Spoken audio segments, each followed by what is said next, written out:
Pagdinig at pagsunod. Tandaan niyo ito, mga minamahal kong kapatid. Dapat maging handa kayo sa pakikinig, dahan-dahan sa pananalita, at huwag agad magagalit.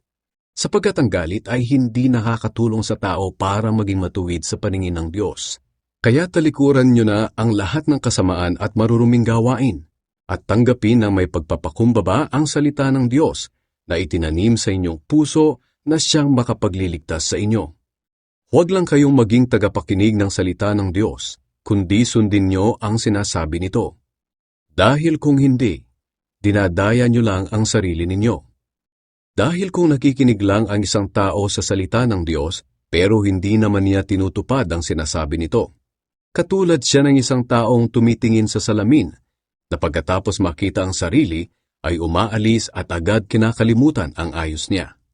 Ngunit ang taong nagsasaliksik at tumutupad sa kautosang ganap na nagpapalaya at hindi tagapakinig lang na nakakalimot agad, ay ang taong pagpapalain ng Diyos sa mga ginagawa niya. Kung may nag-aakalang siya ay relihiyoso pero hindi naman magawang pigilan ang dila niya, walang silbi ang pagiging relihiyoso niya at niloloko lang niya ang kanyang sarili. Ang pagkarelihiyosong itinuturing na dalisay at walang kapintasan ng Diyos Ama ay ito.